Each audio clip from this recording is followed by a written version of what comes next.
ஆத்மாவில் இருக்கிற மனத்தை கர்த்தர் பலப்படுத்த தாவீது அறிஞ்சதுனாலதான் அவன் ஆத்மாவோட நான் நிதானிக்க, நீ பதறாத, நீ கவலைப்படாத, நீ என்ன பண்ணாத, நீ என்ன நினைக்கிறியோ அது நிச்சயமா நடக்கும். நீ நம்புகிறது தேவன் அறிவாக. அவன் நம்பிக்கை தேவன் பேர்ல இருக்குமானால், உன் நம்பிக்கையை அறிந்த தேவன் ஒரு நாளும் உன் நம்பிக்கை வீண் போக விட மாட்டேன். ஒரு நாளும் வீண் போக. ஆனா நம்முடைய நம்பிக்கை எப்படி இருக்குன்னா ரெண்டு நினைவு. ஒண்ணு ஆண்டவர் தான் ரொம்ப பலமா நம்புறது. திடீர்னு அவர் என்ன செய்யறாருன்னு நம்முடைய நம்பிக்கை என்பதும் விசுவாசம் என்பதும் தள்ளாடுது. ஏன்னா உள்ளான மனுஷனுக்குள் நமக்கு வேண்டிய பேலன் குறைவா இருக்கு. நம்ம உள்ளான மனுஷன் பேலன் இல்லைன்னா, உள்ளான ஆறு குடிப்பு கொடுத்தீங்கன்னா நம்ம நம்மளோட நிமித்த யாராலும் முடியும். அப்ப அனுப்புற எவ்வளவு பிரச்சனை, அவன் பாராட்டம், நெருக்கம், எதிரிகள், சத்துருக்கள், இவரை போல ஒரு யுத்த மனுஷன் கிடையவே கிடையாது. தாவீது வாலிப வயசுல இருந்து யுத்த மனுஷன். நீங்க நம்ம ஆசீர்வதிக்கிறார், உண்மை உள்ளவங்க ஆசீர்வதிக்கிறார். நீங்க நிறைய பிரச்சனைகள் வந்து நம்ம தடுமாறோம் கிடையாது. கொஞ்சம் கஷ்டம் வந்துதான் தடுமாறணும். ஏதோ ஒரு பிரச்சனையில நமக்கு உதவி செய்யலைன்னா நம்ம தடுமாறணும். ஒரு வியாதி வந்துதான் நம்ம என்ன பண்ணலாம், தடுமாறணும். இங்கதான் விசுவாசம் சோதிக்கப்படும். நீ உண்மை உள்ளவன் வந்து எப்படி தெரியும்? நீ உண்மை உள்ளவரா எப்படிப்பா? நீ உண்மை உள்ளவன் எப்படி தெரியும்? உண்மை உள்ள மனுஷன் பரிபூரணமான ஆசீர்வாதங்களை பெறுவான். ஆசீர்வாதம் தாராளமா இருக்கு. உனக்கு தேவன் வெற்றி இருக்கிறது, ஆயத்தம் பண்ணி இருக்கிறது. நீ பார்க்கலனாலும் கேட்கலனாலும் உன் இருதயத்துல தோணலனாலும் தேவன் அதை ஆயத்தம் பண்ணி வச்சிருக்கிறாரு. ஆனா அந்த நன்மை யாருக்கு வைத்திருக்கிறாருன்னா உண்மை உள்ளவர்களுக்கு வச்சிருக்கிறாரு. அப்ப நீ உண்மை உள்ள ஆள் தானா? எப்படி சொல்றது நீ உண்மை உள்ள ஆள்?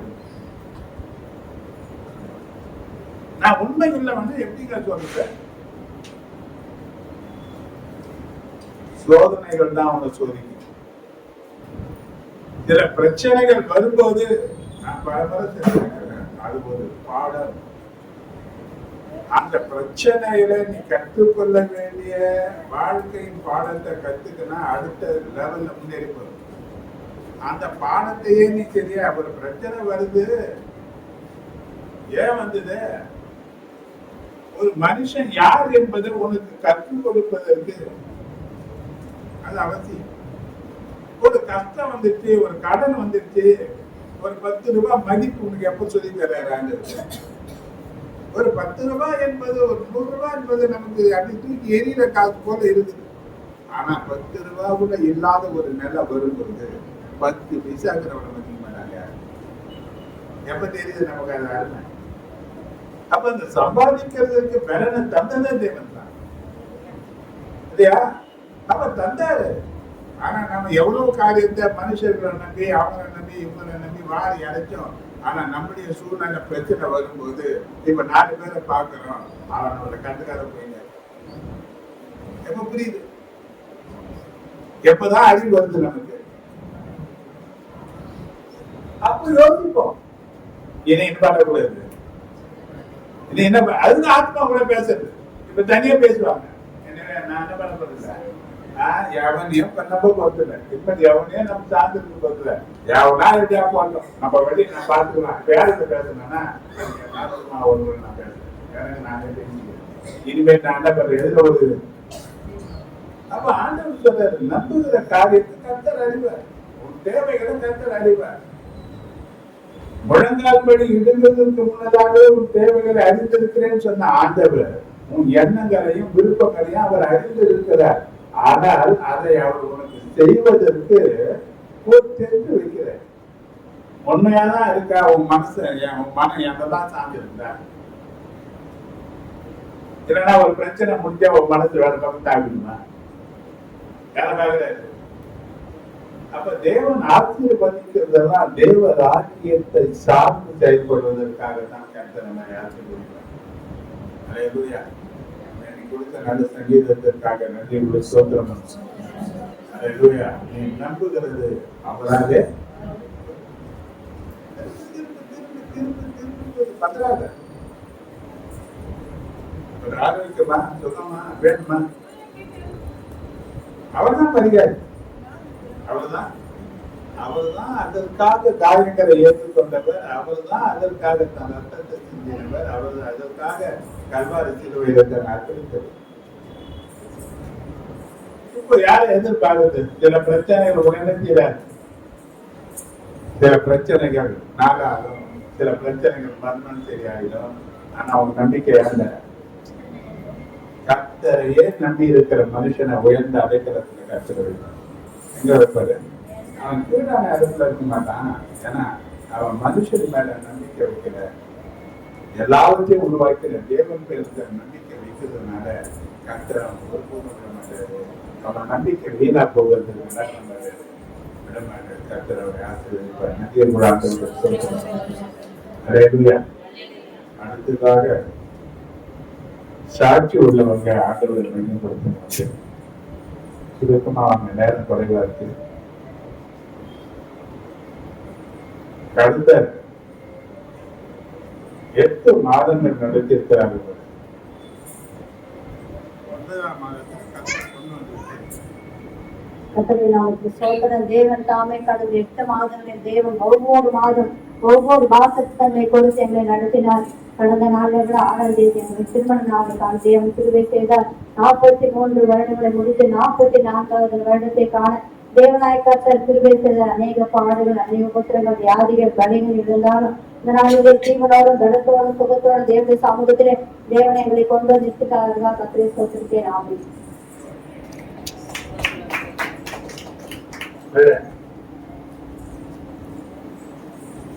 பரிசுத்த நாமத்தை சொல்கிறோம். அந்த மாதம் முழுவதும் கர்த்தர் கண்ணினம் போல பாதுகாப்பு தேவன் நடத்திருக்கிறார். கர்த்தருக்கு நன்றி செலுத்துகிறேன். எல்லா பலவீனங்களையும் கர்த்தர் எங்களுக்கு பலனாய் இருந்து தேவன் நடத்தின எல்லா தேவைக்கு நன்றி செலுத்துகிறேன். மாத்திர வேலை ஸ்தலங்கள் அநேக வேலைகள் இருந்தாலும் அதை எல்லாவற்றையும் செய்வோம். ஆண்டவரே ஞானத்தை புத்தியும் தாழ்மை நம்ம கர்த்தர் ஞானத்தை புத்தியும் தருகிறார். நன்றி செலுத்துகிறேன். எல்லா கண்களிலும் கர்த்தர் தரையும் தாக்கி தந்து எல்லா தீட்டு விலைக்கு என்னையும் குடும்பத்தையும் பிள்ளையும் கர்த்தர் பாதுகாத்திருக்கார். கர்த்தருக்கு சொல்கிறேன்.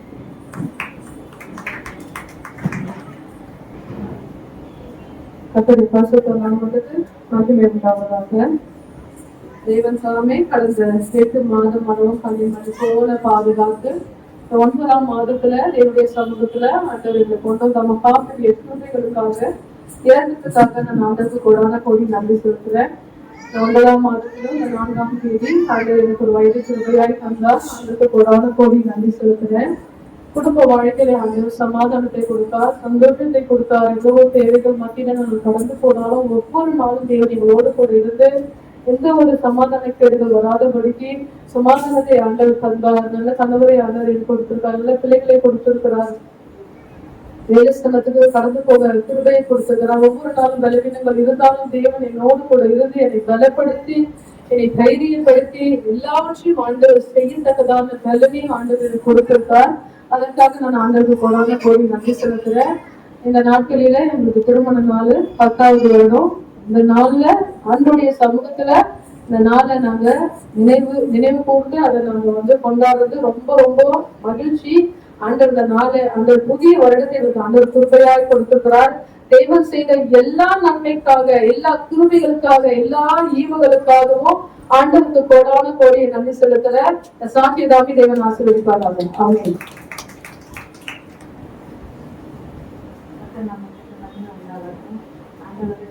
இப்போதும் நிர்மல ஆகாது ஆண்டவரை கிருபை எவ்வளவு உபத்திரம் வந்தாங்க, எவ்வளவு கஷ்டம் வந்தாங்க. ஆண்டவரை நீ தவிர எனக்கு யாரும் இல்லை ராஜான்னு சொல்லி ஒவ்வொரு நாளும் ஜபம் பண்ண அந்த ஜபத்தை கேட்டு ஆண்டவர் ஒவ்வொரு நாளும் என்னை பாதுகாப்பு வழிநடத்துவதற்காக ஆண்டவர் கோடான கோடி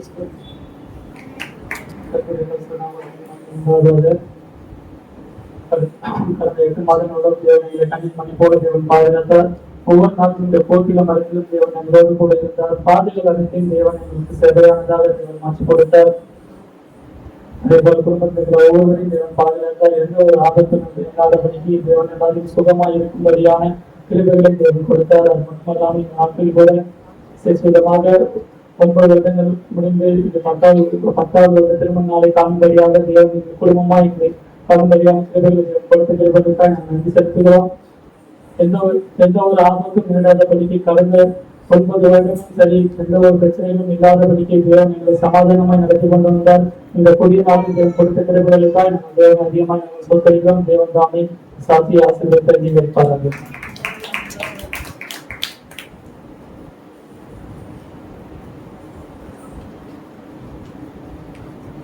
அப்படி நாமத்தில் பதினொன்றாவதாக 8 மாதங்கள் கல்வி மணிக்கோடு பாதுகாத்தார்.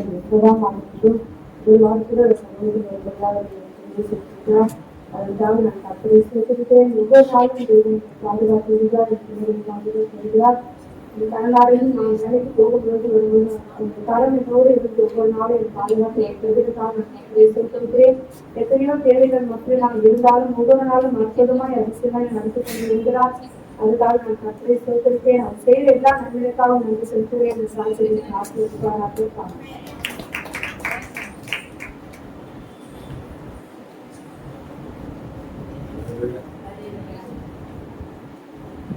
என்னையும் சாட்சியாக தான் வச்சிருக்கிறது.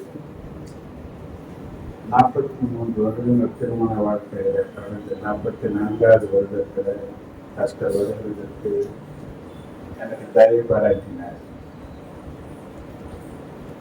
நிறைய ஜனங்கள் விஷ் பண்ணாங்க, வந்து ஜெபம் பண்ணாங்க. பெரிய மகிழ்ச்சியை ஆண்டது எனக்கு நேரத்தில் ராத்திரி பார்த்தீங்கன்னா 1:30 மணிக்கு எழுப்புறாங்க. மழை வருது. 2:30 மணிக்கு எல்லாரையும் வருதுனாங்க. எல்லாம் செய்யணும்.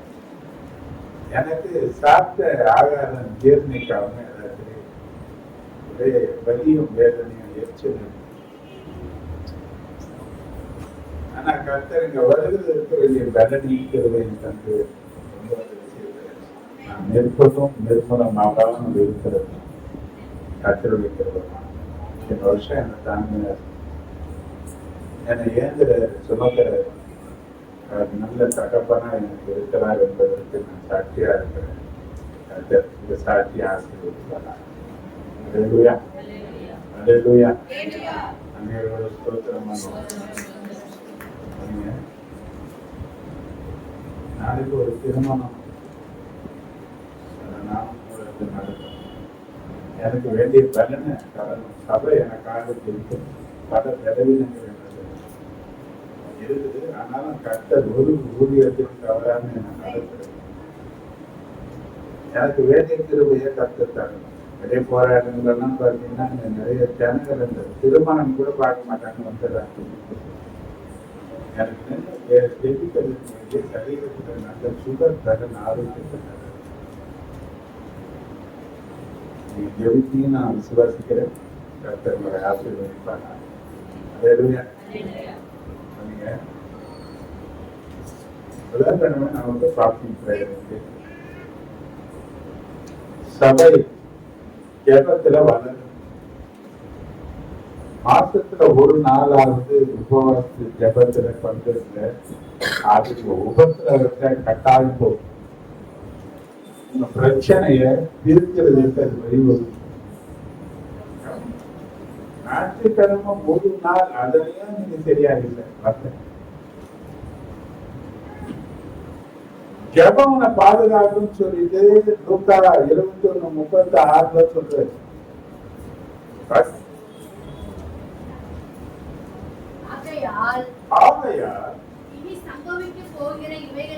இனி சம்பவிக்க போகிற இவைகளுக்கெல்லாம் நீங்கள் தப்பி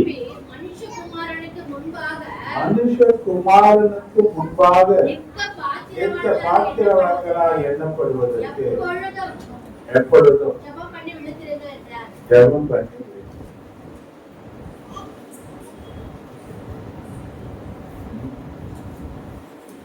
வெளிப்படுத்தின விசேஷத்தெல்லாம் படிச்சீங்கன்னா தெரியும். நீங்க வரப்போகிற தீமைகள் எப்பேற்பட்ட தீமைகளாக இருக்கும் எழுதப்பட்டிருக்கு. 2வது தேசத்தின் நடக்கைகளெல்லாம் நீங்க பார்த்தீங்கன்னா உலக நாடுகள் எல்லாம் பாருங்க. எப்போ யுத்தம் ஆரம்பிக்குமே தெரியாம நல்லதான் நீ சூழ்நிலை. மூன்றாவது உலக யுத்தங்களுக்கு இன்னைக்கு நாடுகள் ஆயத்தமாய் கொண்டிருக்கு. மூன்றாவது உலக யுத்தங்கள் வருமானார் அதற்கு முன்னதாக இயேசு கிறிஸ்துவினுடைய ரகசிய வருகையில எடுத்துக் கொள்ளப்படுகிறவர்கள் தேவனோடு உழைப்பாங்க. இல்லைன்னா கைவிடப்பட்ட அச்சுகளுடைய காலத்துல மாட்டிக்கொள்ளலாம். ஏன்னா தானே நினைக்காது, எப்படியோ போகுதுன்னு நினைக்காது.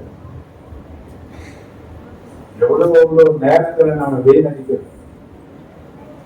வீணா எவ்வளவு நேரத்தை எங்கெங்கயோ கழிக்கும். ஆனா கர்த்தருடைய பாதத்தில் நீ கழிக்கிற நேரம் தான் உங்களுக்கு ஆசீர்வாதத்தை நேரம். அது வீணா நினைக்கிற அதை பங்கெடுக்க நானே மற்றவங்களுக்கு ஆசீர்வாதமா நின்று யோகு மற்றவங்களுக்காக ஜெபம் பண்ணான். கர்த்தர் அவனை ஆசீர்வதிச்சார். உன் குடும்பம் ஆசீர்வதிக்கப்படும். நீ உன்னை சூழ்ந்திருக்கிற அந்த பிரச்சனைகளை கர்த்தர் நீக்கிக்கிறது இருக்காது. உன் வாழ்க்கையில நிச்சயமா முடிப்பார். மற்றவங்களுக்கு நீ ஆசீர்வாதமா மாறுவதற்கு இந்த உபவாச ஜெபம் ரொம்ப முக்கியமா. சாதாரணமா ஜெபிக்கிற ஜெபம் வேற, உபவாசி ஜெபிக்கிற ஜெபம் வெளியெல்லாம் பார்க்கிறேன். வாரம் ஒரு நைட்ல இருக்கிறேன், மாசத்துல 2 நைட்ல இருக்கிறேன். நைட்ல கிடையாது, ஃபாஸ்டிங் ப்ரேயர்லயும் வரது கிடையாது.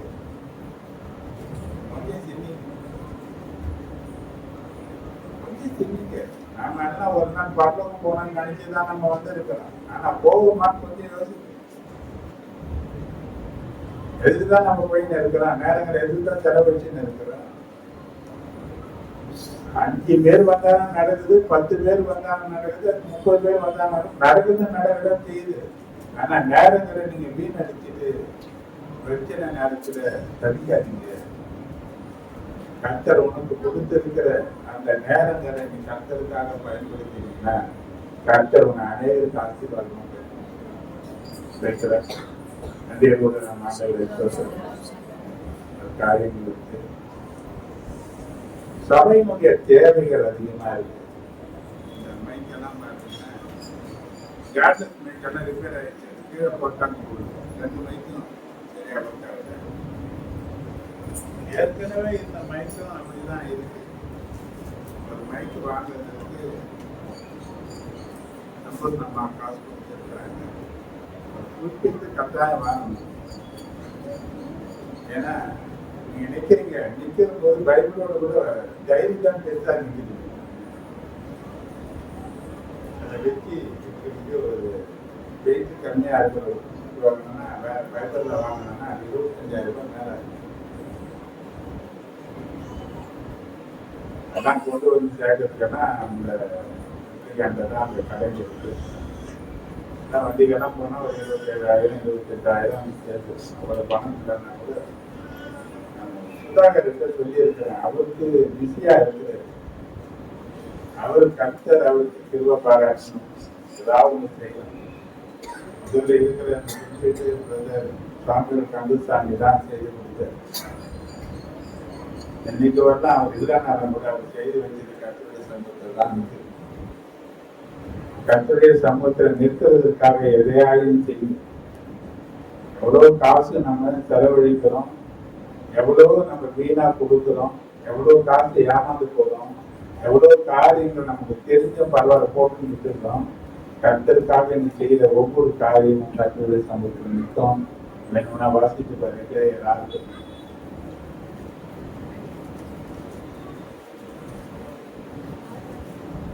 ஏனென்றால்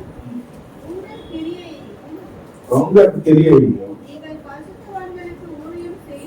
நீங்கள் பரிசுத்தவான்களுக்கு ஊழியம் செய்ததினாலே செய்து வருகிறதுனால தமது நாமத்திற்காக காண்பித்த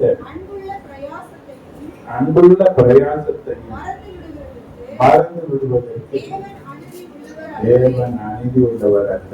நீங்க செய்யற கதையும் மனுஷங்க மறப்பாங்க, தேவன் மறக்க மாட்டாரு.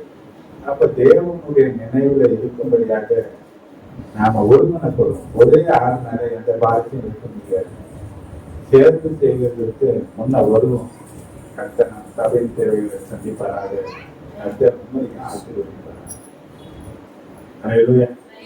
நதியோட ஆனந்த ஸ்தோத்திரம் வைக்கிறோம். ஹல்லேலூயா.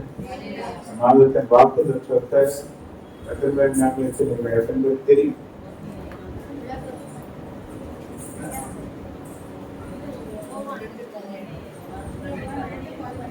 யோவான்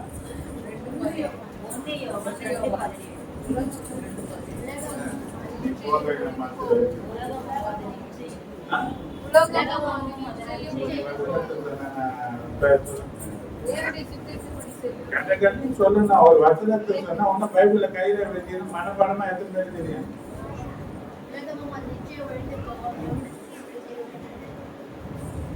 தேவனுடைய சித்தத்தின்படி செய்கிறவனா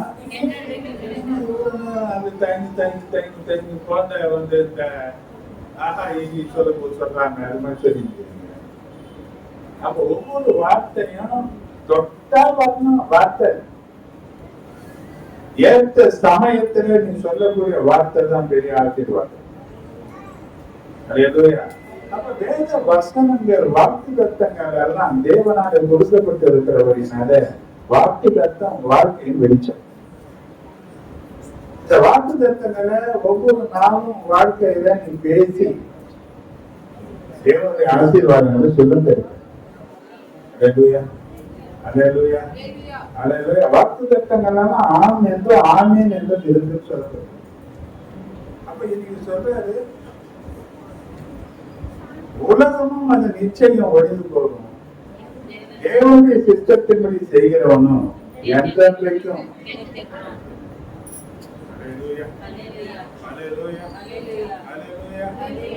நம்ம செய்யணுமா?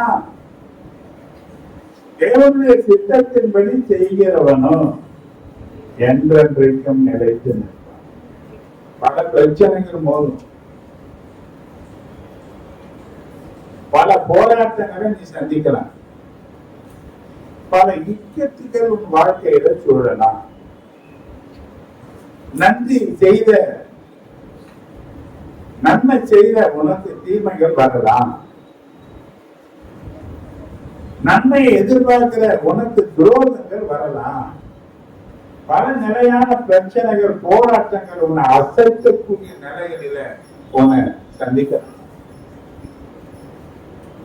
ஆனா வேத வசனத்தின்படி நீ நிலைத்திருக்க வேண்டுமானால் தேவ சித்தத்தை நீ செய்கிறவனாக இருக்க வேண்டும். ஆண்டவன் சொன்னாரு, ஒரு கூட்டம் வந்து சொல்லிச்சாரு, ஊழியம் பண்ற திரளான ஜனங்கள் இருக்கிறாங்க, இதோ உன் தாயும் சகோதரரும் சகோதரிகளும் வந்து இருக்கிறாங்கன்னு சொல்றாங்க. யார் என்னுடைய சகோதரர்கள், யார் எனக்கு சகோதரியார்? அங்க கூடி இருக்கிற ஜனங்களை பார்த்துதான் சொல்றாரு, என் பிதாவின் சித்தத்தை செய்கிறவர்களே எனக்கு தாயும் சகோதரரும் சகோதரிகளுமாக இருக்கிறார்கள். யாரு தேவனுடைய உறவுக்குள்ளாக இருப்பாங்கன்னு பார்த்தீங்கன்னா தேவ சித்தத்தை செய்கிறவங்க தான். என்னை நோக்கி கர்த்தாவே கர்த்தாவே என்று கூப்பிடுகிறவர்கள் பரலோக ராஜ்யத்தில் பிரவேசிப்பதில்லை என்று சொன்னார். பிதாவின் சித்தத்தை செய்கிறவர்கள் தான் எங்க போக முடியும். அப்ப இன்னைக்கு ஏன் வேத வசனம் எனக்கு தெரியுது. யாக்கோபு 1:22 பார்க்கிறோம்.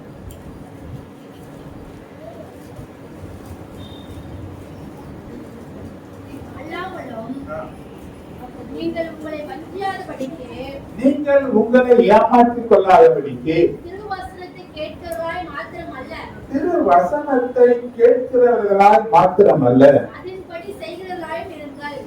எப்படி இருங்க?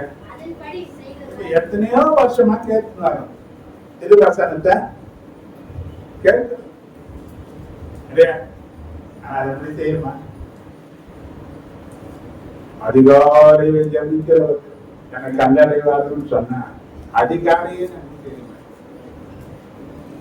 எப்ப ஜபம் இல்ல, எப்ப ஜபம் இல்ல. ஆண்டவர் சொன்னார், என் நாமத்தினால நீ எதை கேட்டாலும் நான் உனக்கு அது தருவேன்னு சொன்னாரு. ஆனா அவர் நாமத்தினால கேட்டால் தருவான்னு நமக்கு தெரியும். ஆனா கேட்கிறோம்னா நமக்கு நேரமே இல்லை.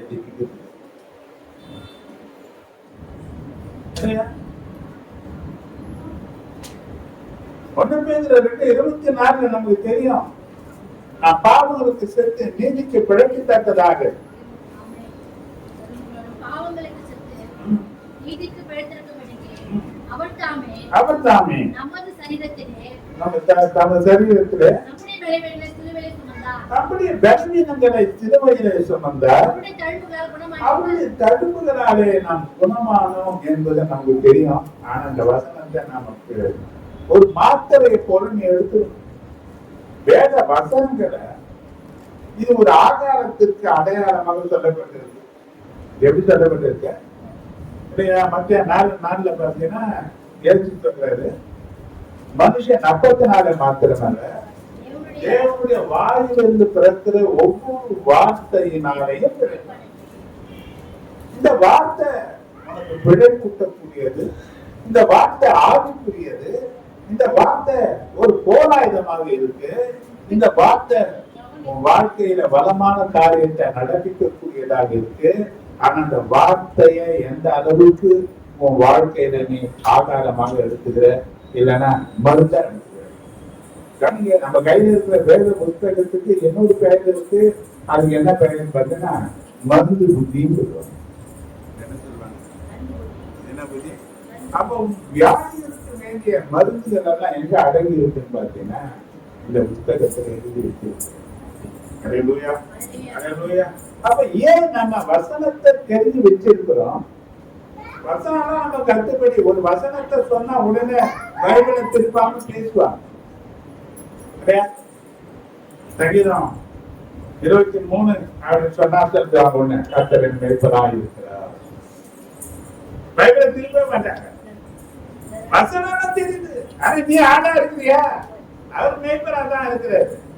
நீ அது கையின் கீழே அடங்கி இருக்கிற ஆடா இருக்கிறான்னு பார்த்தீங்கன்னா அது யோசிப்பாங்க. இதுலயும் பார்த்தீங்கன்னா நீ வெள்ள ஆடா செம்மறி ஆடான்னு பார்த்தீங்கன்னா என்ன பண்ண போறாரு? எங்க பிரிக்க போறாரு? எத்தனை பேர் இருக்கு செம்மறி ஆடு, எத்தனை பேர் இருக்கு வெள்ள ஆடு? செம்மறி ஆடுனா யாரை குறிக்குன்னு தெரியுமா? வெள்ள ஆடு யாரை குறிக்கும்?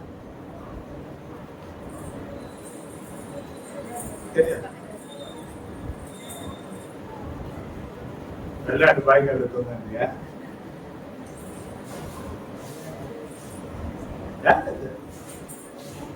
75வது அதிகாரத்துல சொல்றாரு, நான் பசியா இருந்தேன், எனக்கு போஜனம் குடிச்சிங்க, நான் வியாதியா இருந்தேன் பாத்தீங்க, நான் வஸ்திரம் இல்லாத இருந்தேன், வஸ்திரம் கொடுத்தீங்க, எப்ப இருந்தாலும் நீங்க நாங்க செய்யலன்னு கேட்கும்போது யார் ஒரு என்ன செய்வீங்க? அதெல்லாம் பேசிட்டே வராது. இப்ப 2 பக்கம் பிடிக்கிறது. இப்படி செய்தவங்களை ஒரு பக்கம் வலது பக்கத்துல நிக்க வைக்கிறது, ஒரு செய்யாதவங்களை இடது பக்கத்துல நிக்க வைக்கிறது. வடப்பக்கத்துல இருக்கிறவங்க செம்மறி ஆடுகளாகவும் இடது பக்கத்துல இருக்கிறவங்க வெள்ளாடுகளாகவும் அது பார்க்கிறது. செம்மறி ஆடு கம்மிங்க, அது ஒன்னாது, ஒண்ணு பின்னால ஒண்ணு ஒரு ஒழுங்கு இருக்கு. வெள்ளாடுக்கு அது இருக்கவே இருக்கு. தன் இஷ்டத்துக்கு போகும், தன் இஷ்டத்துக்கு வரும், தன் இஷ்டத்துக்கு மேயும். கசாக்கு கடையில ஈஸியா தலைப்பு செம்மறியாதான் போனா ஒண்ணு காந்திக்கணும், அடுத்ததான் காந்தியில தான் போகும். ஒண்ணு என்ன பண்ணுதோ அப்படியே தான் போகும். அதனால அவங்க ஐக்கியமா இருக்கும். எனக்கு தேவ ஜனங்கள் கடைசியா எடுத்துக்கொள்ளப்படுறவங்க ஒரு நல்ல ஐக்கியத்துல இருக்கிறவங்களாக இருக்க வேண்டும். இன்னைக்கு நாம ஏன் தேவனுடைய சித்தத்தை அறிஞன் செய்யல என்பதை சில காரியத்தை நாம் உங்களோட பேச வேத வசனம் தெரியுது. கர்த்தர் என்ன ஆசீர்வதிப்பான்னு தெரியுது. இஸ்ரவேலை ஆசீர்வதிப்பதுதான் கர்த்தருக்கு பிரியம் தெரியுது இல்லையா? நான் வாழ்ந்து சுகமா இருக்கணும் என்பது தேவ சித்தம் என்பது எனக்கு தெரியுது. ஆனா வசனத்தை அறிந்தா மட்டும் போதாது, அதன்படி நாம நடக்கிற காரியத்துலதான் இது நம்முடைய ஆசீர்வாதம். நீங்க நிறைய பேர் கேட்கிறேன், வசனத்தை நிறைய பேர் கேட்கிறேன், ஆனா அதன்படி செய்கிறவங்களா இருந்தால்தான் அந்த ஆசீர்வாதத்திற்குரியவங்களாக மாறும். இன்னைக்கு மனுஷன் என்ன நினைக்கிறான்னு பார்த்தீங்கன்னா, சொந்த விருப்பத்தின்படி வாழ்வதுதான் மனுஷன் இன்னைக்கு விடுதலைன்னு நினைச்சிருக்கிறான். ஒரு சுயாதீனம், நான் நினைச்சதெல்லாம் சாதிப்பேன், நான் நினைச்சதெல்லாம் செய்வேன் என்று சொல்றதுதான் இன்னைக்கு சுயாதீனம் சொல்றான். ஆனா வேத வசனம் அப்படி சொல்லவே இல்லை. வேத வசனம் அப்படி சொல்லல. நீதிமொழிகள் 14:12 நீங்க பாத்தீங்கன்னா,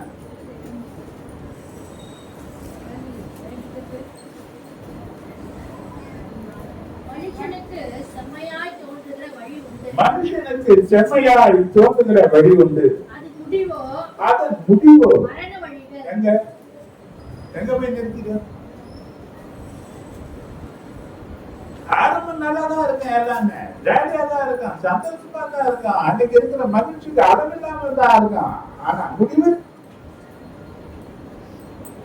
முடிவு கவனிச்சு பாருங்க. எந்த ஒரு மனுஷன் தேவ சித்தத்தை செய்து தேவ சித்தத்தை செய்வது ஒன்றையே தன்னுடைய இதயத்தின் ஏக்கமாக கொண்டிருக்கிற மனுஷனா இருக்கிறானோ அவன் முழு சுதந்திரம் அடைந்தவன் என்று ஒரு தேவ மனுஷன் சொல்றது. பெரிய எழுப்புதல் தேவ மனுஷன், அவனுக்கு A.W. ஜோசப் என்ற பேரு. தேவ சித்தத்தை செய்ததற்காகவே நம்மளை தேவன் பிரித்தெடுத்தார். நம்ம இஷ்டத்துக்கு நம்முடைய சித்தத்துக்கு வாழ்ந்து எப்படியோ ஒரு ஓட்டம் ஓடுவதற்காக அல்ல. அப்ப மகிழ்ச்சியா இருக்கக்கூடாதுன்னா மகிழ்ச்சியா இருக்கலாம், ஆனா கர்த்தருக்கு மகிழ்ச்சியா இருக்குதுதான் உங்களுடைய வேலை. வேலை எங்க இருக்கு? கர்த்தருக்கு மகிழ்ச்சியா இருக்குதுதான். இன்னைக்கு நிறைய நம்ம ஜபங்களை பார்த்தீங்கன்னா நமக்கு தெரியுதோ தெரியலையோ பெரும்பாலும் நமது சொந்த திட்டங்களுக்காகத்தான் தேவனிடத்துல நாம ஜெபித்து அவருடைய சம்மதத்தை கேட்டு நமது விருப்பங்களை ஜபத்துல சொல்லிட்டாவே அதற்கு அப்படியே தேவன் பதில் தந்து விடுவார் என்று சொல்லி நாம நினைக்கிறோம். நான் இவ்வளவு ஜபம் பண்ணிட்டேன் அவ்வளவு ஜபம் பண்ணிட்டேன்னு சொல்லி பெருமை வேற அடிச்சுக்கிறோம். ஆனா தேவன் சொல்ற தமது திட்டங்களை செயல்படுத்த நாம ஈஸியா மற்ற காரியங்களை நம்ம கடந்து கொண்டு இருக்கிறோம். ஆனா இந்த வாழ்க்கை முறை வேதம் மிக வன்மையாக கண்டிக்கிறது. நாம் போற பிளானிங் தேவனை மகிமைப்படுத்துமா, தேவனுக்கு அது பிரியமா இருக்குமா என்பதை நம்ம சிந்திப்பதே கிடையாது. நம்ம என்ன பண்ணுது? தேவ வசனத்தை கேட்கிறோம், தேவ வசனத்தின் ஆழத்தை அறிந்து கொள்வதற்கு பரிசுத்த ஆவியானுடைய துணையை கேட்கிறோம். தேவன் அந்த வெளிச்சத்தை நமக்கு தராது. ஆனா செயல்படுகிற பொறுப்பு யார் கையில இருக்குன்னா நம்ம கையில தான் இருக்கு. நீங்க நம்ம அந்த காரியத்தை செய்யாத விட்டு பிசாசு மேல பழி போட்டுருவாங்க. எல்லாத்துக்கும் பிசாசை போட்டு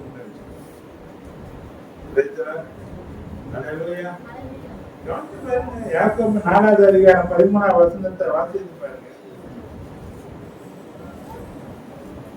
மேலும் நாங்கள் இன்றைக்கு அல்லது நாளைக்கு இன்ன பட்டணத்திற்கு போய் இங்கே 1 வருஷம் தங்கி வியாபாரம் செய்து சம்பாதியம் பண்ணுவோம் என்கிறீர்களே, கேளுங்கள். நாளைக்கு நடப்பது உங்களுக்கு தெரியாதே. உங்கள் ஜீவன் எப்படிப்பட்டது? கொஞ்ச காலம் தோன்றி பின்பு தோன்றாமற் போகிற புகையை போல் இருக்கிறதே. ஆதலால் ஆண்டவருக்கு சித்தமானால் நாங்களோ உயிரோடு இருந்தால் செய்வோம் என்று சொல்ல வேண்டும். நம்முடைய கனவுகளும் நம்முடைய குறிக்கோள்களும் பல வேலைகளில நமக்கு விக்கிரகங்களாக மாறி போகுது. எது விக்கிரகங்க? சிலை வழிபாடு மாத்திரம் விக்கிரகங்களுடைய நம்முடைய நோக்கங்களை நம்முடைய கனவுகள் கூட சில நேரத்தில் எப்படியா மாறி போகுதுன்னா விக்கிரகங்களாக மாறி போகுது. அவைகள் அடையா விட்ட வாழ்வே அர்த்தம் இல்லாம போகுது.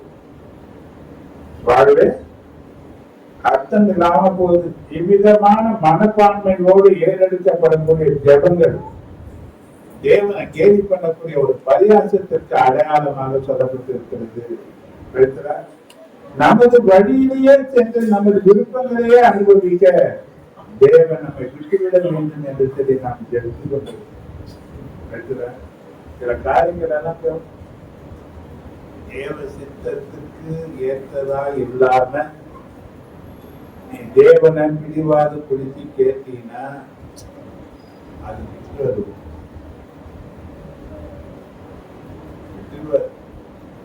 அதனுடைய பலாபலனை யார் தான் அனுபவிக்கிறது? நீதான் அனுபவிச்சாலும். அது சுய சித்தம் அல்ல, அனுமதி சித்தம் சொல்லுவாங்க. அதுக்கு சில பேர் பாஸ்டிங் போட்டு என்ன பண்ணுவாங்க தெரியுமா? தான் விரும்புவத அடையணும்னு சொல்லிட்டு இவங்க பாஸ்டிங் போட்டு போட்டு போட்டு போட்டு போட்டு போட்டு தேவனை தொட வேண்டியதா இருப்பாங்க. தேவ சித்தம் அல்ல என்று தெரிஞ்சும் கூட ஆண்டவரே எனக்கு செய்யணும் அவனுக்கு கண்டிப்பாங்க. வேதத்துல ஒரு காரியம் இருக்கு, ஞாபகத்தை கொண்டு வர. ஒரு ஆசாரியனுடைய மனைவி தன் சொந்த வீட்டுக்கு போயிருந்தா, அவரை கூப்பிட்டு அவன் புருஷ ஆசாரிய போறான். தன் மனைவிய தன் மாமனார் வீட்டுல இருந்து அடைச்சிக்கிட்டு தன் சொந்த ஊருக்கு வரும்போது கிபியா என்ற ஒரு இடத்துல அவங்க தங்குறாங்க. அங்க யாருமே அவங்களை ஏற்றுக்கொள்ள மாட்டாங்க. ஒரு வயசான கிழமை அவங்களை ஏற்றுக்கிறாங்க. அந்த ஊர் ஜனங்கள் எல்லாம் சேர்ந்து அவனுடைய மறுமனை ஆட்சியை தவறா நடத்தி அவங்க நடந்த லட்சியான காரியத்தினால அவர் செத்து போறார். செத்து போன மனைவிய 12 துண்டா வெட்டி 12 கோத்திரங்களுக்கு அனுப்புவோம். இப்ப எல்லா ஜனங்களும் ஒன்று கூடி இது போல நடந்ததே கிடையாது, என்ன நடந்துச்சு என்று சொல்லி அந்த 12 கோத்திரமும் ஒரு சபையா நின்று நாம விசாரிக்கும் போது இந்த ஆசாரியம் சொல்லணும், ஒரு இஸ்ரவேலிலே இப்படியாப்பட்ட அநியாயம் நடந்தது, இந்த அநியாயத்திற்கு எனக்கு நியாயம் வேணும் என்று சொல்லி அவங்க கேட்கும்போது இப்ப எல்லா ஜனங்களும் ஒன்னா போடுறாங்க. பென்யமீன் கோத்திரம் மத்த தீமையை செய்த ஒரு கோத்திரமா இருக்கு. இப்ப அந்த ஜனங்கள் கிட்ட கேட்கிறேன், தப்பு செய்தவங்களை எங்கிட்ட கொண்டு கொடுத்துருங்க, நாம தண்டனை அனுபவிக்க வேண்டியவங்க கேட்ட அந்த பென்யமீன் புத்திரர்கள் அந்த ஜனத்தை கொடுக்காம போனதுனால ஒரு யுத்தம் அங்க உண்டாது. ஒரு யுத்தம். இவங்க ஜெபிக்கிறாங்க, ஒரு வார்த்தை கேட்கிறாங்க, ஆண்டவரே எங்களுக்கு யார் முன்ன போனோம்? உடனே ஆண்டவர் யூதாப்பு என்ன சொன்னாரு? போனாங்க, நிறைய பேர் செத்தாங்க, திருப்பி வந்தாங்க. யுத்தத்துல என்ன பண்ணாங்க? யார் போக சொன்னாரு? யூதா போனாங்க, சில ஆயுதங்கள் செத்தாங்க. அந்த யுத்தத்துல தேவன் பிறகு திருப்பி வராங்க, திரும்பி அவங்க கூடுறாங்க, திரும்பி தேவ சமூகத்துல பேசுறாங்க. 2வது கேட்கிறாங்க, போலாமா? அந்த வித திரும்பி போய் என்ன பண்றாங்க? சில பேர் சாகுறாங்க. 3வது முறை உபவாசம் போட்டு நாங்க போகலாமா வேண்டாமா கேட்ட பிறகு நாளைக்கு போங்க, நாளைக்கு அவங்க உங்களுக்கு ஒப்பு கொடுக்குறாங்க. ஏன்னா தேவ சித்தத்தை அறியாம கூட்டம் கூடி தானியம் முடிவெடுத்து செய்கிற ஒரு காரியத்துல தேவன் தான் சித்தத்தை அறியாமல் செய்கிறவங்களை அவங்க சித்தத்துக்கு இருக்கிறார். அதனால உண்டான இழப்புகளும் நஷ்டங்களை யாரை சார்ந்ததுன்னு பார்த்தீங்கன்னா அது நம்மளை சார்ந்ததாக மாறினோம். இன்னைக்கு ஒரு காரியத்தை செய்கிறதுக்கு முன்னதாக தேவ சித்தத்தை நம்ம அறிஞ்சு செய்யணுமா என்பதை நான் பார்க்கிறோம். நம்முடைய விருப்பத்துக்கு நான் படிச்சுட்டேன், எனக்கு எல்லாம் தெரியும் என்ற நிலையில நீ பார்க்க முடியாது. தேவனை விட நம்ம ஞானம் உள்ளவங்க கிடையாது. தேவனோட சிறுவாரானால் அது உன்னுடைய நன்மைக்காகத்தான் இருக்கும். அந்த வார்த்தையை நிதானித்து பாரு, ஜெயித்து பாரு, தேவ ஆலோசனையை கேட்டு பாரு, உன் வழியை கர்த்தருக்கு ஒப்புவிட்டு அவர் மேல நம்பிக்கையா இருந்து பாரு. காரியத்தை அவர் தான் உங்களுக்கு வாழ்க்கை பண்ண முடியும். அதாவது அவன் காரியத்தை உன்னால என்ன பண்ண முடியாது, நம்மள நடத்திக்க நம்மளாலவே முடியாது. நம்மளை நடத்திக்க நம்மளால முடியாது. அப்ப நம்மளை நடத்துறதுக்கு அவர்கிட்ட ஒப்பு கொடுத்தாலே ஒழிய, என்னை நடத்தும் என்று சொன்னாலே ஒழிய, அவர் நம்மளை முன்ன வந்து என்ன பண்ண மாட்டாரு, நடத்தி கொள்ள மாட்டாரு. அல்லேலூயா. நல்லா யோசிச்சு பாருங்க, நிறைய தேவ சித்தத்தை தவற விட்டுட்டு தான் சொந்த சித்தத்திலேயே இன்னைக்கு அநேக ஜனங்கள் வாழ்ந்து கொண்டு இருக்கிறார்கள் என்பதுதான் வேதம் சொல்லக்கூடிய காரியமாக இருக்கு. அல்லேலூயா. நமக்கோ தேவ ராஜ்யத்திற்கோ அது நல்லது அல்ல என்று சொல்லுகிறார். கவனித்து பாருங்க, எசேக்கியேல் 14:4 சொல்லும்போது,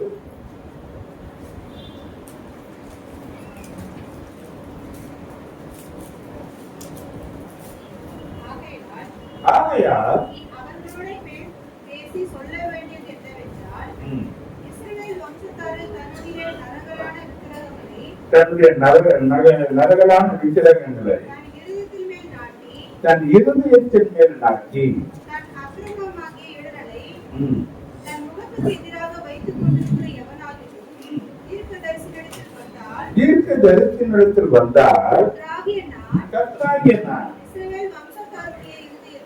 இஸ்ரவேல் வம்சத்தாராகிய ஜனங்களின் விஷயத்தில் இருக்கிறதை பிடிக்கும்படியாக அப்படிப்பட்டவருடைய நரகலான விக்கிரகங்களை ரட்சிக்கத்தக்கதாக உத்தரவு கொடுப்பேன். எப்படி கொடுப்பாரு?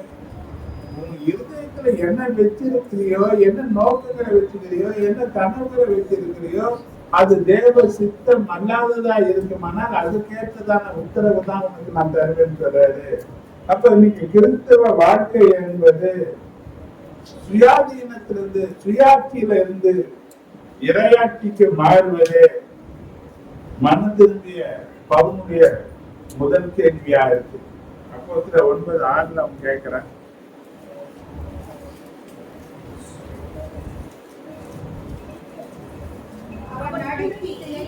அவன் நடுங்கி திகைத்து, ஆண்டவரே நான் என்ன செய்ய நீர் சித்தமா இருக்கிறீர் என்று கேட்டான். அல்லேலூயா, அல்லேலூயா, அல்லேலூயா. முதல்ல நான் என்ன கேட்கிறேன், ஓகே யோசனை பண்ணுங்க. ஆண்டவருக்குள்ள நீ வரும்போது,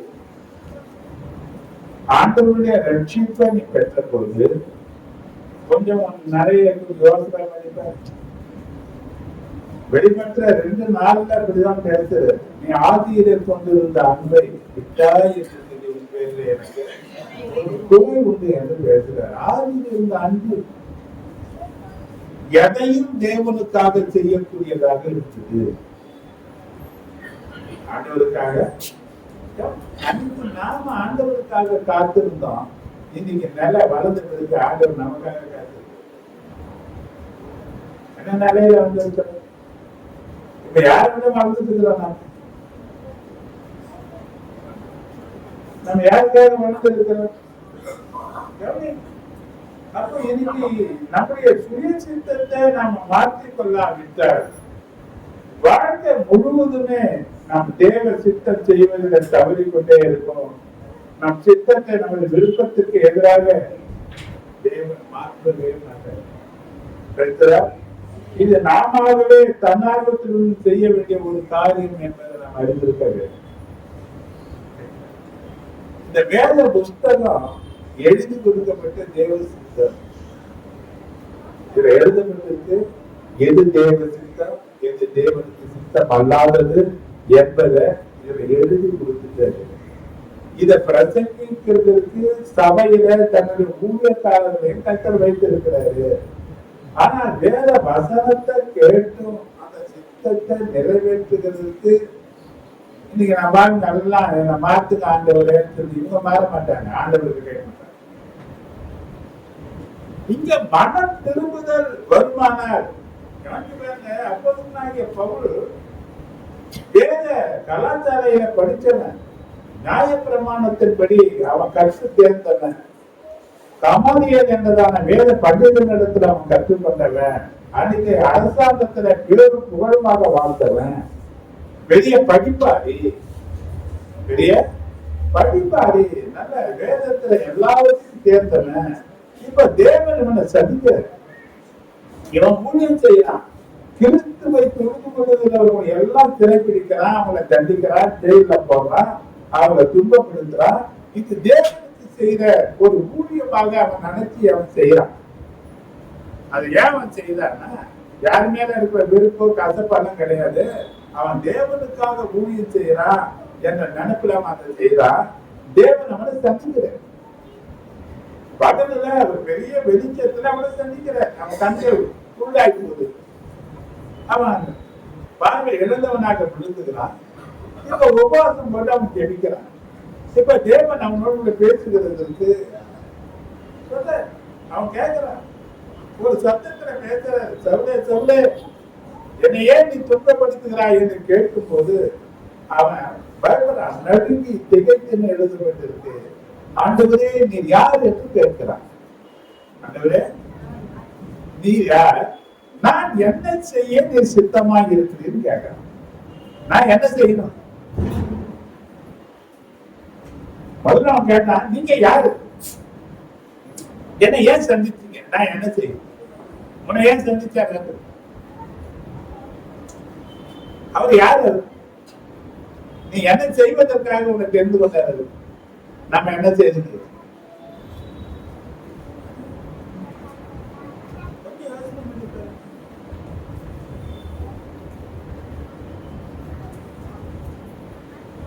உபாகமம் 8:17 வசனத்தை எடுத்து வாசித்து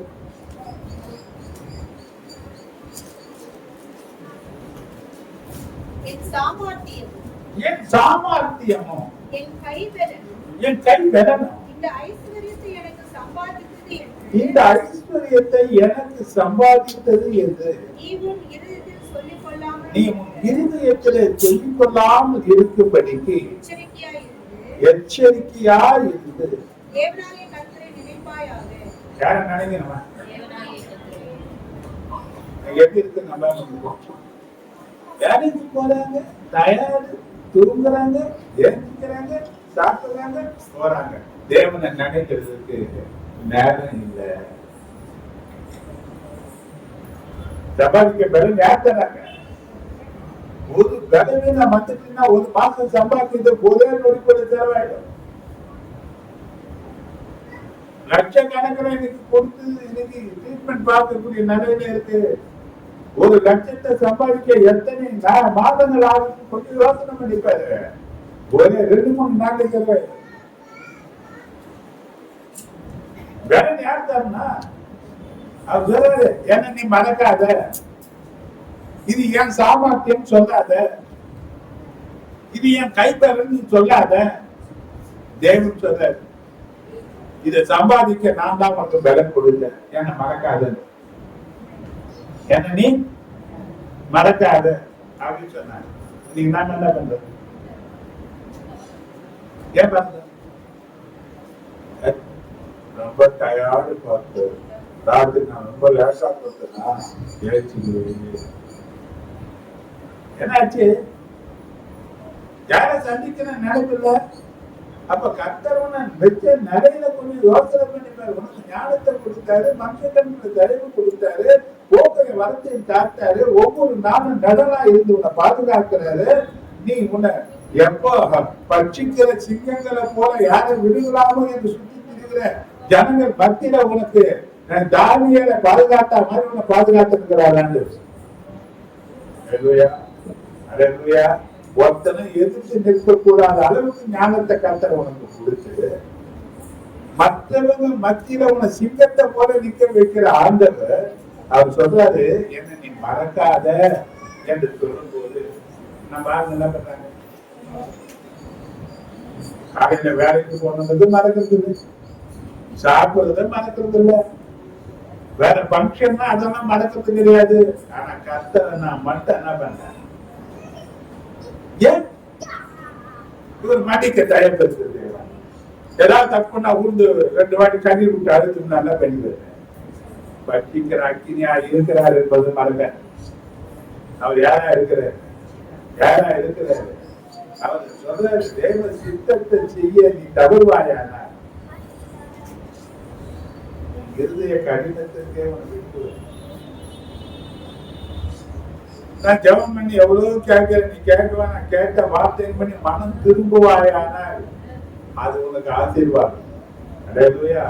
அவன் கேட்டான், என் தகுதி இல்லைன்னு சொன்னான், எல்லாத்தையும் நச்சன் விட்டுன்னு சொன்னான், எல்லாம் குப்பையாக எண்ணுகிறேன்னு சொன்னான். தேவன் அந்த குப்பையா விட்டார. புதிய ஏற்பாடுல அவன் தான் அலங்காரம், அவனுடைய நிருபங்கள் தான் ரொம்ப. இயேசு கூடவே இருந்த பேதுரு கூட சொல்றான், இன்னைக்கு பவுலுடைய வார்த்தைகள் அறிகிறதுக்கு ரொம்ப கஷ்டமா இருக்கு, அவன் அத்தனை ஞானம் உள்ளவன் என்று சொல்லி பிரதான அப்போஸ்தலனாகிய பேதுரு கூட பவுலை உயர்த்தி காண்பிக்கிறான். நீங்க பாருங்க, பெரிய ரகசியம். ஒவ்வொரு முதல் வாரமும் நம்ம திருவிருந்து எடுக்கிறோம். திருவிருந்த குறித்த வெளிப்பாடு யாருக்கு தான் கிடைச்சதுன்னா பவுலுக்கு தான். அந்த திருவிருந்தெல்லாம் பங்கேற்கவும் கிடையாது.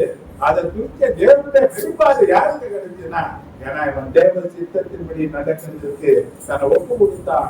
ஆண்டவரே, நான் என்ன செய்ய நீ சித்தமா இருக்கிறீர்கள் என்று கேட்டு தேவ சித்தத்திற்கு அவன் ஒப்பு கொடுத்து நடந்ததுனால அவன் வாழ்க்கை மிகுந்த ஆசீர்வாதமாக கண்டனால. தேவ சித்தத்தை அறிந்து செயல்படாத யூதாசை நாம கொஞ்சம் யோசிப்போம்.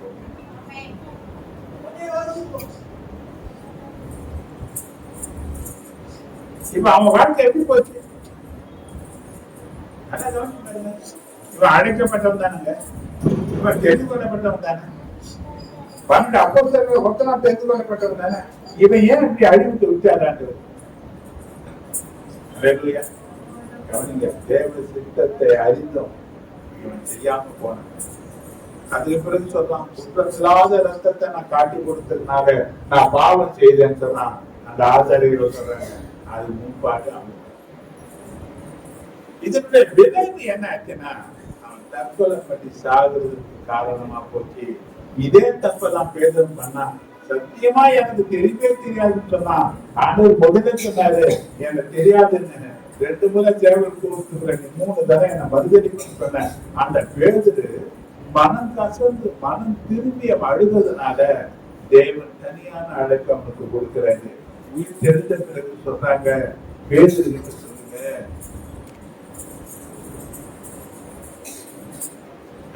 மனம் திரும்புதல் கட்டாயம் அவசியம். தேவ சித்தத்தை அறிந்து செய்கிற ஒரு மனுஷன் தேவனால ஆசீர்வதிக்கப்படுவான். இன்னைக்கு வேதம் சொல்லுகிற காரியங்களை பாருங்க. சங்கீதம் 32வது சங்கீதம் 9வது வசனத்தை பாருங்க.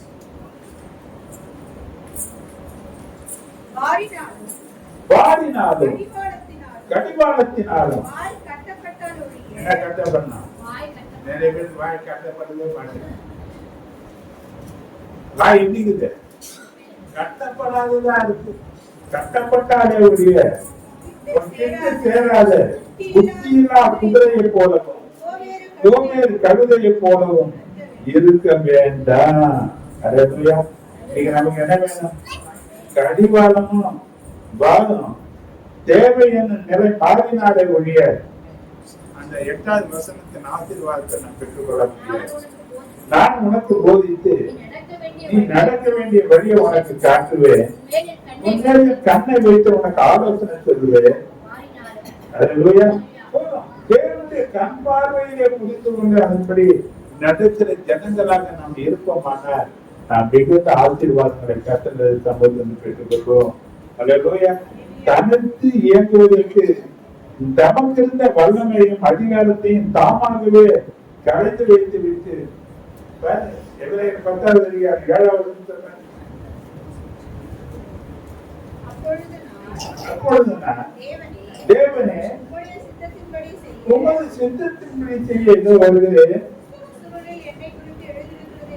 புத்தக சுருளிலே என்னை குறித்து 1வது வசனத்தை வாசிங்க.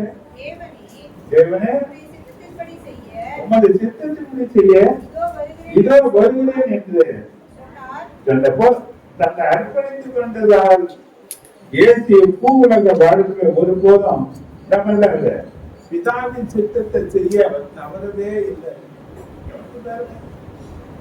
ஒருவரை நாம் பார்க்கிறோம், சமாரியா ஸ்திரீனுடைய வாழ்க்கையில அவர் சந்தித்த காரியத்தை பார்க்கிறோம். ரொம்ப பசியா இருக்கிறது. ஆகாரத்தை வாங்குறதுக்கு சீஷர்கள் பட்டணத்துக்கு போறாங்க. ஆகாரத்தை வாங்கிட்டு வரும்போது ஒரு ஸ்திரீனிடத்துல அவர் பேசுறாரு. இப்ப சொல்றாங்க ஆதாரம் வாங்கிட்டு வந்துட்டு ஆண்டவரேன்னு சொல்லும் போது நீங்கள் அறியாத ஒரு போஜனம் எனக்கு இருக்கு என்று சொல்லி அந்த சமாரியா ஸ்திரீயினிடத்துல பேசுறேன். வேற யாராவது இவங்களுக்கு ஆதாரம் கொண்டு வந்து கொடுத்திருப்பாங்கன்னு சீக்கிரம் நினைக்கிறாங்க. அவர் சொல்றாரு, பிதாவின் சித்தத்தை செய்து முடிப்பதே என்னுடைய போஜனம் என்று சொன்னார். நமக்கு சோத்தை சாப்பிட்டு தான் மற்ற தேவனுடைய வார்த்தையை கேட்கறதுக்கு போதும். ஆனா ஆண்டவர் தேவ சித்தத்தை செய்து முடிப்பது என்னை அனுப்பினுடைய சித்தமா இருக்குன்னு சொன்னார். அப்ப உன்னை குறித்து தேவ சித்தம் என்ன? உன்னை குறித்து தேவ சித்தம் என்னங்க? யோவான் 5:30 பாருங்க. சொல்றாரு, நான் என் சுயமாய் ஒன்றும் செய்கிறது இல்லை.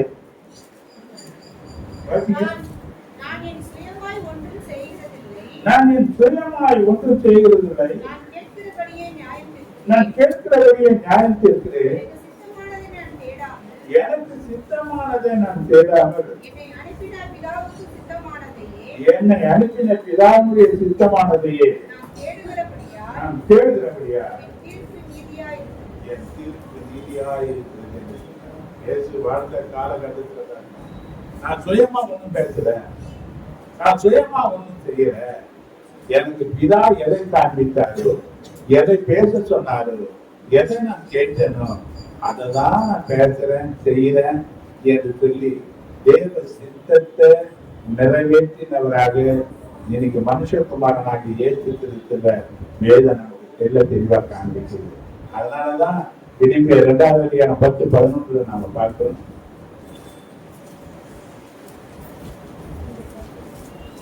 இயேசுவின் நாமத்தினால் வானோர் கீழானவருடைய முழங்கால்கள் யாவும் முடங்கும்படிக்கு பிதாவாகிய தேவனுக்கு மகிமையாக கர்த்தர் என்று நாவுகள் யாவும் அறிக்கப்படும்படிக்கு எல்லா நாமத்திற்கும் மேலான ஒரு நாமத்தை அவருக்கு தந்தது. எல்லாவற்றுக்கும் மேலான ஒரு நாமம். இயேசுவுக்கு தேவன் கொடுத்ததற்கு ஒரு நோக்கம் என்னன்னா, அவர் பிதாவின் சித்தத்தையே செய்யும்படியாக வந்தாரு. அப்படிதான் செய்தாரு, அப்படிதான் ஊழியம் பண்ணாரு, அப்படிதான் வாழ்ந்தாரு, அப்படிதான் தான் வாழ்க்கையை முடித்தாரு. எல்லாவற்றுக்கும் மேலாக தேவன் அவர் உயர்த்தினார். நீங்க நாம விருப்பத்தின்படியே நம்ம வாழ்ந்து காரியத்தை சாதிக்க நினைக்கிறோமா? நம்மளை தெரிந்து கொண்ட தேவனுடைய நோக்கத்தை அறிஞ்சு அவருடைய விருப்பத்தின்படி செய்து வாழ நாம நினைக்கிறோம். நம்ம யாருடைய சித்தத்தை சார்ந்து இருக்கிறோம்? தேவ சித்தத்தையா நம்முடைய சுய சித்தத்தை? கொஞ்சம் யோசனை பண்ணுங்க. இந்த மாசத்துல நம்ம பார்க்க போறோம் தேவ சித்தம். அது ரொம்ப அவசியம். வேதம் சொன்னது, விலையே பெற்ற ரத்தத்தினாலே கிரயத்திற்கு கொல்லப்பட்டவர்கள். அப்ப விசேஷித்தவர்கள் என்ற ஒரு பெரிய ஒரு ஆசீர்வாதத்தை கர்த்தர் நமக்கு வச்சிருக்கிறார். ஒருவேளை மனுஷர்கள் நம்மளை சூழ்ந்து இருக்கிறாங்க, ஒருவேளை அக்கமா பார்க்கலாம், ஒருவேளை இந்த ஒன்றத்துக்கும் உதவாது, 10 காசுக்கு பிரயோஜனம் இல்லை, இதெல்லாம் வேஸ்ட் என்ற நிலையில மற்ற ஜனங்கள் நம்மளுக்கு சொல்லலாம். மற்ற ஜனங்களுக்கு மத்தியில நாம் ஒரு பொருட்டா நினைக்காதவர்களாக இருக்கலாம். ஆனால் தேவனாலே தெரிந்து கொள்ளப்பட்ட ஜனம். அப்ப இந்த உலக வாழ்க்கையில சாத்தானுடைய பிடியிலிருந்து விடுவிக்கிறதுக்கு இயேசு தன் ஜீவனாகிய ரத்தத்தை எல்லாம் உனக்காக எனக்காக செஞ்சு அவனுடைய பிடியிலிருந்து உன்னை மீட்டெடுத்து நீ எனக்கு சொந்தம் என்பது தன்னுடைய சொந்தத்தில் அரவணைத்துக் கொண்ட தேவனுக்கு சொந்தமான ஜனம். இப்ப தேவனுடைய குடும்பத்துல உன்னுடைய பெயர் எழுதப்பட்டிருக்கு. எங்க எழுதப்பட்டிருக்கு? எங்க எழுதப்பட்டிருக்கு? இந்த ஜீவ புஸ்தகத்துல எழுதப்பட்டிருக்கு. ஜீவ புஸ்தகத்துல எழுதப்பட்டவங்க மட்டும்தான் எங்க போவாங்க? அப்ப ஜீவ புஸ்தகத்துல எழுதப்பட்டவங்க, தேவனுடைய குடும்பத்துல பிறந்தவங்க, தேவனுடைய விசா மாறினவங்க, தேவ சித்தத்தை செய்தவங்க மட்டும்தான் எங்க போக முடியும்? எங்க போக முடியும்? இல்லைன்னா என்ன பண்ண முடியாது. இப்ப சுய சித்தத்தை செய்தவங்க என்ன தராங்க? அதெல்லாம் நம்ம வாசித்தோம். மனுஷனுக்கு செம்மையாய் தோன்றக்கூடிய வழிகள் உண்டு, முடிவோ அது மரண வழிகள். எங்க எத்தனை விட்டுதா, எங்க எத்தனை விட்டுதா? எல்லாவற்றையும் அனுபவிக்க எனக்கு அதிகாரம் இருக்குங்க.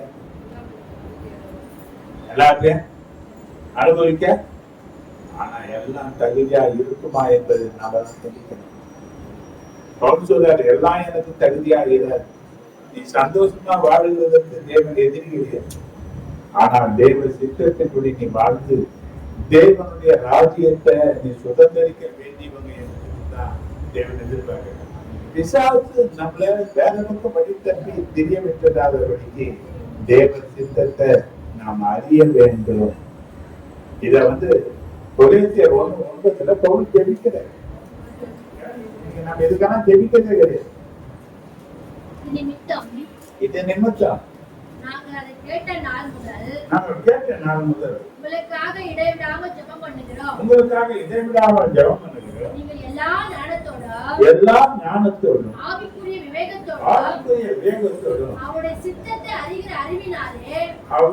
சித்தத்தை அறிகிற அறிவினாலே நிரப்பப்படவும் பவுல் ஜெபிக்கிறார். கொரிந்திய சபைக்காக என்ன சொன்னாரு? இன்னைக்கு நாம என்ன பண்ணணும்? அவர் சித்தத்தை அறிகிற அறிவினாலே நாம்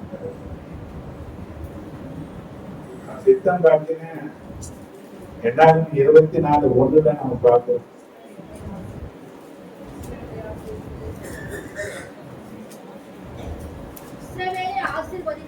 இஸ்ரவேலை ஆசீர்வதிப்பதே கர்த்தருக்கு பிரியம். ஆசீர்வாதமா இருக்கணும்ன்றதுல தேவனுக்கு மாற்று கருத்து கிடையாது. ஆனால் அந்த பிரியம் தேவனுக்கு வர வேண்டுமானால் அவர் பிரியத்தின்படி நீ செய்கிறவனாக காணப்பட வேண்டியதாக. இப்போ என் சொந்த வழியிலே நான் நடக்கிறேன்னா எனக்கு எதெல்லாம் சரின்னு தோணுது, எனக்கு எதெல்லாம் சந்தோஷம் தோணுது, எதெல்லாம் நான் அனுபவிக்கிறேன் இந்த உலகத்துல எனக்கு தோணுது, அதன்படி நடக்கிற என் சுய சித்தத்தை சார்ந்து நிற்கிறேன்னா இல்ல நான் தேவ சித்தத்திற்காக பவுல போல சில காரியங்கள் நஷ்டம் என்றும் குப்பை என்றும் எண்ணி நான் கர்த்தருக்காக எதையும் விட்டு விடுவதற்கு ஆயத்தமா இருக்கிறேன். இதுதான் சுய சித்தம் செய்ய நாம நினைத்ததுனாலதான் தேவ சித்தத்தை செய்ய முடியாம போறோம். எது முக்கியம் நமக்கு, எது அவசியம்?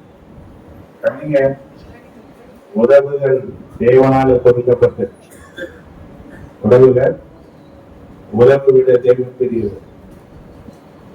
பிள்ளைகள் தேவனால கொடுக்கப்பட்டவர்கள், பிள்ளைகளோட தேவன் பெரியவர்.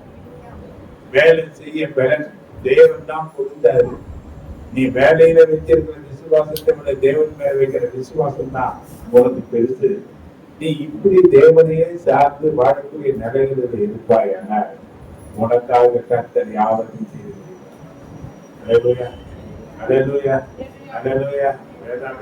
கர்த்தர் உனக்காக யாவற்றையும் செய்து முடிக்கிறார். நீங்க எவ்வளவு காரியத்தை நாம செய்து முடிக்கணும்னு நினைச்சா முடியல, பாதிலே நிக்குது. எவ்வளவு பிரயாசப்படுறதானா நம்மளால செய்து முடிக்க முடியல. தேவ கிருபை இல்லாம உன் கிரியை நாங்க செய்தெல்லாம் முடிக்க முடியாது. தேவ சித்தத்தை செய்கிறதுக்கு நம்ம அர்ப்பணிப்போம். கர்த்தர் நம்மளை ஆசீர்வதிப்பாராக. உன் காணிக்கை கொடுத்து நம்ம தொடர்ந்து பந்திக்க நேரம் போவோம். கர்த்தர் நம்மளை ஆசீர்வதிப்பார்.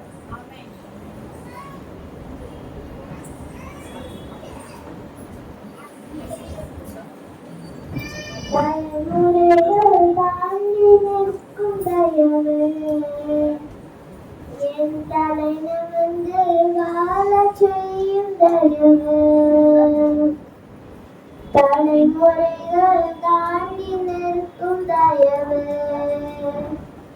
என் தலைநிமிர்ந்து வாழச் செய்யும் தயவு, பாரபட்சம் பார்க்காத தயவு, எளியவனை உயர்த்தி வைக்கும் தயவு,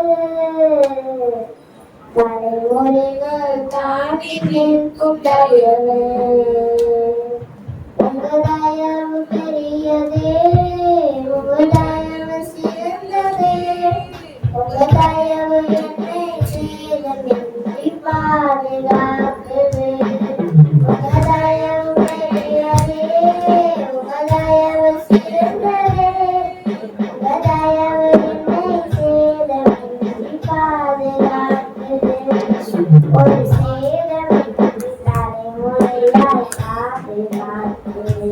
தலைமுறைகள் தாண்டி நிற்கும் தயவே என் தலை நிமிர்ந்து வாழச் செய்யும் தயவே என்னை குறிப்பார்த்து எரியப்பட்ட சோழ நம்புகள் திசை மாறி போகச் செய்த தயவு பெரியதே என்னை குறிப்பார்த்து எரியப்பட்ட சோழ நம்புகள் திசை மாறி போகச் செய்த தயவு பெரியதே ஒரு அடி தூரத்திலே கண்ட மரணத்தை தடுத்து நிறுத்தி பாதுகாத்து தயவு பெரியதே இந்த தயவை பாட ஜீவன் உள்ளதே உங்க தயவு பெரியதே உங்க தயவு சிறந்ததே உங்க தயவு என்னை சேதமின்றி பாதுகாக்குதே உங்க தயவு பெரியதே உங்க தயவு சிறந்ததே உங்க தயவு என்னை சேதமின்றி பாதுகாக்குதே ஒரு சேதமின்றி தலைமுறையாய் பாதுகாக்குதே தலைமுறைகள் தாண்டி நிற்கும் தயவே என் தலை நிமிர்ந்து வாழச் செய்யும் தயவே என்னை சுற்றி நின்று ஜனங்கள் எல்லாம் அமர்ந்து போனதே என் பேரை மட்டும் பத்திரமாய் மலையில் நின்றதே என்னை சுற்றி நின்று ஜனங்கள் எல்லாம் அமர்ந்து போனதே என் பேரை மட்டும் பத்திரமாய் மலையில் நின்றதே மூழ்கும் என்று எதிர்பார்த்து கண்கள் தோற்றதே ஏறெடுத்து பார்க்கும் வண்ணம் உயர்த்தி வைத்ததே என உயர உயர கொண்டு செல்லுதே உங்கள் தயவு பெரியதே உங்கள் தயவு சிறந்ததே உங்கள் தயவு என்னை சேதமின்றி பாதுகாக்குதே உங்கள் தயவு பெரியதே உங்கள் தயவு சிறந்ததே உங்கள் தயவு என்னை சேதமின்றி பாதுகாக்குதே ஒரு சேதமின்றி தலைமுறையாய் பாதுகாக்குதே தலைமுறைகள் தாண்டி நிற்கும் தயவு என் தலைமுறை வாழச் செய்யும் தயவு பாரபட்சம் காட்டாத தயவு எளியவனை உயர்த்தி வைக்கும் தயவு தலைமுறைகள் தாண்டி நிற்கும் தயவு உங்க தயவு பெரியதே உங்க தயவு சிறந்ததே உங்க தயவு என்னை சேதமின்றி பாதுகாக்குதே உங்க தயவு பெரியதே உங்க தயவு சிறந்ததே உங்க தயவு என்னை சேதமின்றி பாதுகாக்குதே ஒரு சேதமின்றி தலைமுறையாய் பாதுகாக்குதே 2025 ஆண்டவரே, இந்த சமூகத்தில் எங்களை பார்க்கிறோம். இந்த தெய்வீக பிரசனத்துல அந்த பிள்ளைகளுக்கு கொடுத்திருக்கிற காணிக்கைகளுக்காக நம்பிக்கிறேன். ஆண்டவரே, ஆராதனை பகுதியா இருக்கிற இந்த பகுதியை ஆசீர்வதிங்க. இவர்கள் கையிட்டு செய்கிற வேலை பிரயாசங்களிலே ஆசீர்வாதங்கள் சங்கத்தில் லூக்கா 6:38 சொல்லப்பட்டபடி அன்னைக்கு குடித்து மடியை தெரிந்து விடும்படி நன்றாய் அளந்து போடுவார்கள் என்ற வார்த்தைக்கு இவர்களுக்கு கர்த்தாவே நன்றாய் அளந்து போடுகிறார்கள். நிறைவு உண்டாயிருப்பதாக குறைவுகள் நீங்கி கொண்டது. தசமபாகங்களை கர்த்தர் கொண்டு வந்திருக்கிற பெண்களை ஆசீர்வதிக்க இந்த பிரசனங்கள் நிலையாக தேவ சமூகத்தின் நன்மை நாடு விடுவிக்கப்படுகிறது. எல்லா மகிமையும் நமக்காக இயேசு கிறிஸ்து நேற்று நாங்கள் தெரிவிக்கிறோம். ஜீவனுடன் நடத்தினார். பந்தி நேரம் சீக்கிரமா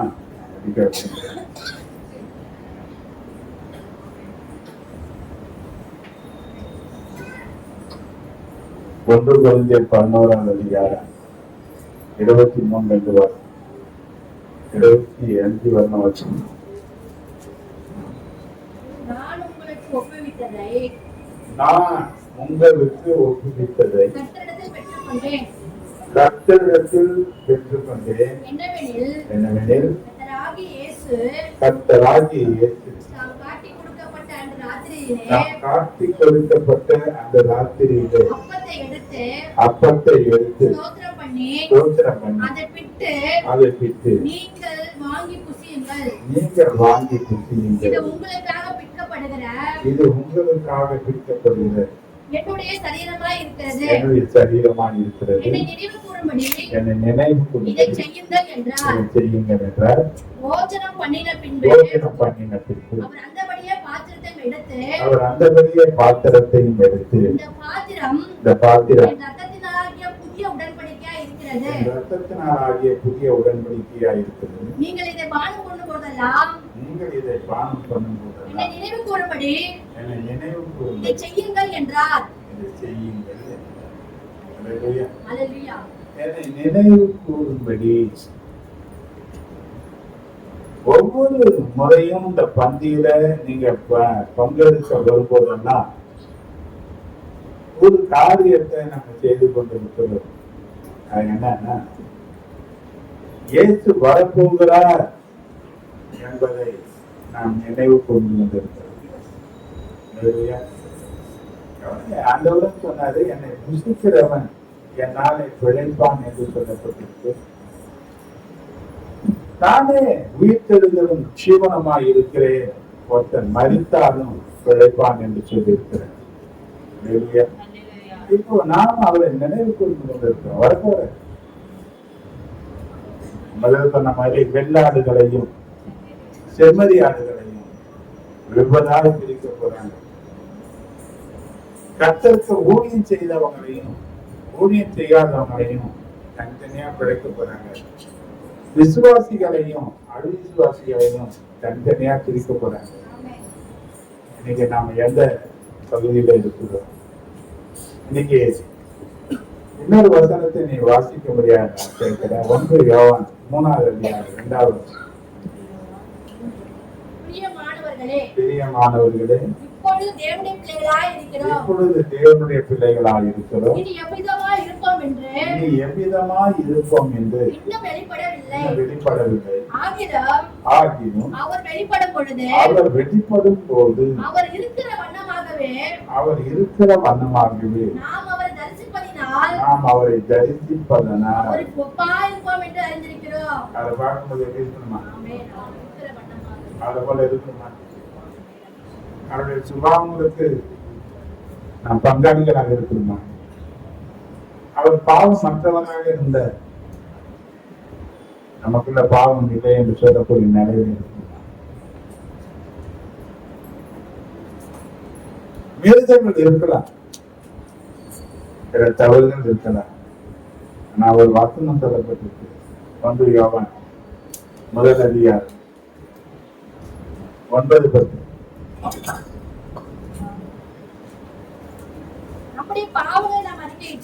நம்முடைய பாவங்களை நாம் அறிக்கையிட்டால் பாவங்களை நமக்கு மன்னித்து எல்லா அநியாயத்தையும் நீக்கி நம்மை சுத்திகரிப்பதற்கு அவர் உண்மையும் நீதியும் உள்ளவராய் இருக்கிறார். நாம் பாவம் செய்யவில்லை என்போமானால் நாம் அவரை பொய்யராக்குகிறவர்களாய் இருக்கிறோம். அவருடைய வார்த்தை நமக்குள் இராது. நீதிமொழிகள் 28:13.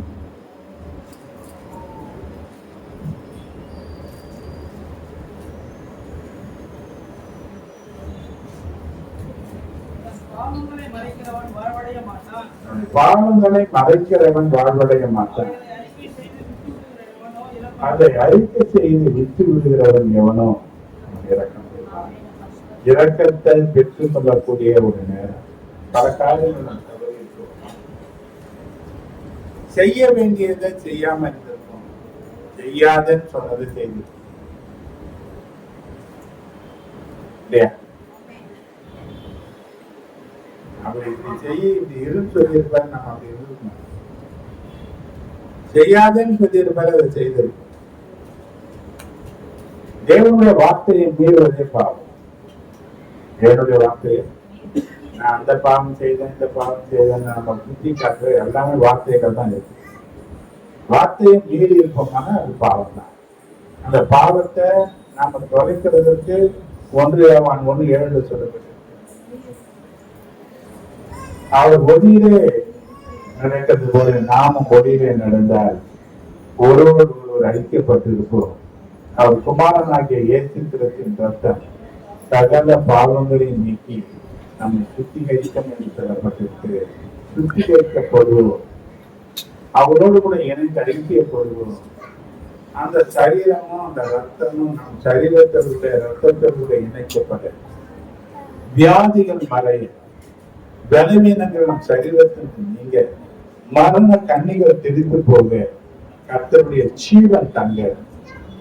கொஞ்ச நேரம் நம்ம தேவ சமூகத்துல நம்ம அர்ப்பணிப்போம். கொஞ்ச நேரம் உங்களை நீங்களே பார்க்க, நம்ம குறித்து நமக்கு தான் தெரியும். நம்முடைய குறைகள் அடுத்தவங்க நம்ம சுட்டி காட்ட வேண்டாம். நம்ம தவறுகள் நமக்கு தெரியும். அதை கர்த்தரிடத்தில் சொல்லுங்க. அவருடைய ரத்தம் சகல பாவங்களை நீங்க சுத்திகரிக்க